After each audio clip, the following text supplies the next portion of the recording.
My name is Matthew Frost. Thanks for joining us today. I wanted to start by telling you a little bit about myself. I came to Wisconsin about 5 years ago now. Before that, I was in Kuwait. I was working with the Army at their Regional Cyber Defense Center. And prior to that, I was part of the Air Force's Cyber Defense team, or Cyber Operations Squad, rather. And so I felt like things were changing and that the focus was increasingly on the commercial side of the US. That's kind of where the war was being waged.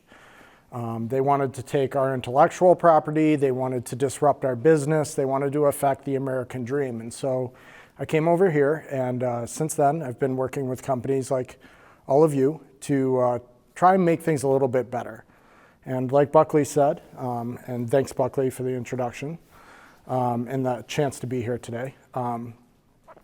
Like Buckley said, we're going to walk away with some practical ways to approach this problem and to think about this problem. Now, I can't answer all of the questions that you might have today, and I can't walk you home with a way to be guaranteed that you're safe.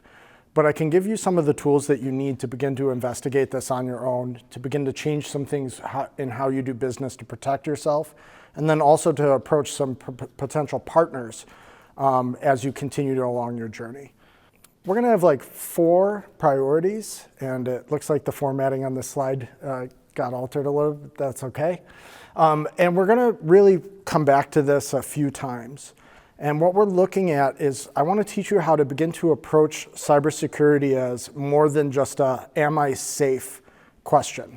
Okay? I want you to begin to look at about how you identify threats and vulnerabilities. I want you to look at how you can potentially implement controls to mitigate those threats and vulnerabilities. I want you to look at how you can begin to protect yourself by hardening certain things, and then how you can come back to them and monitor them. So we're going to talk about identifying critical data, locating it, and evaluating it. Control, looking at it from a strategic point of view, who should have access, limiting that access via some automated processes, and then also through using your own methodology, and then some data storage considerations. We're going to look at training and process, common bad habits that you guys should look at probably removing, positive habits to train on, and the importance of training and process, and starting to have some of these things available, not just for yourself, but for your employees in the event and most likely eventuality that you are struck with a cyber attack. And then when it comes to monitoring, we're going to talk about accountability, holding yourself accountable, monitoring the behaviors, not just of your company, but of your employees and yourself, reviewing some of these controls periodically to make sure they're doing what they're supposed to be doing, and then identifying and managing risk. So why are we talking about it? And the reason is because this is such a huge risk to your business. Every year, Alliance runs these surveys, and cyber incidents has just climbed higher and higher and higher. In fact, 2 years ago, it was number 1 on the list. You know, obviously the pandemic changed a couple things and became more pressing for business concerns, but cyber is still right there. And you can look at some of the other things that are just so much farther behind. And that's because, as Buckley mentioned, the landscape has changed. We've really seen an evolution in some of these risks. It's more pervasive than ever. You will find it in more elements. Spam emails don't just come through email anymore. They come through text, they come through websites, they come through phone calls. It's just all encompassing. They're way more sophisticated. This is no longer Prince so-and-so in far away country who needs to get all his money out. This is groups of people who are watching you for periods of time before they even attempt to get to you. They're well funded in some cases, and they're becoming more and more effective, even as we get better and better at defending. It's the never-ending race right now. And the consequences of this, particularly for smaller businesses, are very damaging. You know, and it's not just the loss of capital and the loss of reputation, which both of those things are considerable. It's also, and probably more importantly, the loss of communications and time. You know, for smaller businesses, you don't typically have experts on hand right away to address these issues. So you have to go find someone, and this is all time that your business is down, which again costs more money. So these can become very, very intrusive very quickly. So I'm not going to walk through all these stats. They're all terrifying. I promise I'm more fun at parties than I am in front of the table where I try to scare everybody. But the legitimate truth is these numbers should scare people. And they get worse and worse and worse as we go. And why are small businesses in particular targeted so intensely? And the answer is because you're not well defended.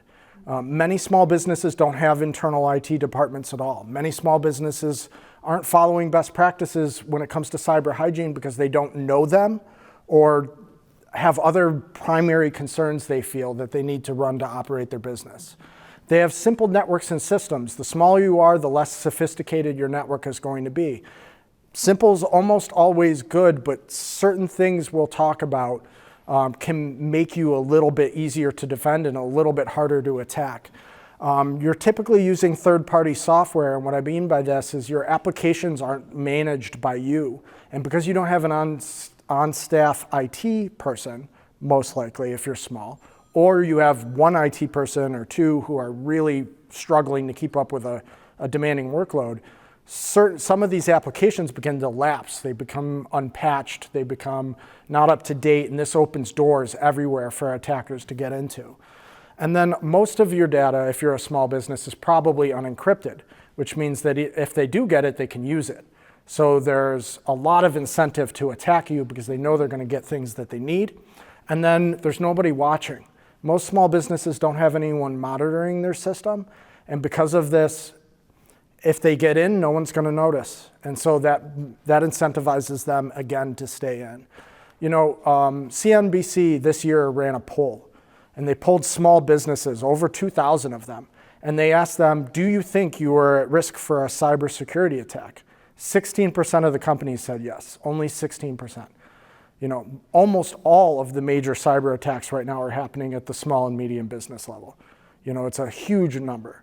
And then they asked those companies, you know, do you have any kind of plan in place to mitigate or address a cyber attack if it happens? 25% said yes. So a quarter. So not only are they not concerned about an attack, which I hope after this you will be, and if you're here, you probably are, but they don't have any plans to really begin to address it. And then the disconnect shows in how poorly we're doing of educating our entrepreneurs. 60% polled said that they would be able to mitigate the risk very quickly if it happened. So there's a disconnect. So in general, small businesses seem to think they're not at risk for attack. And then also, if it happens, it'll be easy to deal with. And the inverse is true in both cases. So I talked a little bit about how the threat environment has changed. And this is something I saw a lot when I was with the Air Force and then contracting overseas. And it's something that's echoed in professional circuits now when I was consulting and everything. It used to be the idea of the hacker was the guy who's really angry listening to punk music in his mom's basement, who's, you know, just out there fighting the world. And for a long time, that's what it was predominantly. That's not the case anymore. You have social engineering, spear phishing, hacking, rogue employees, ransom artists. All of these attackers all look different than they did 25 years ago. Now, they're well funded. Some of them are sitting in office buildings. They often have teams. They spend 2 to 6 weeks scouting you out on social media and through public record before they begin to attempt to attack you. They watch you and follow you on LinkedIn. They pay attention to when you go on vacation and post that you're on vacation, because that's a good time to run an attack or an attempt to impersonate you. They're funded. Some of them are funded privately through criminal organizations or even companies overseas. Some of them are funded by nation states designed to create chaos and profit.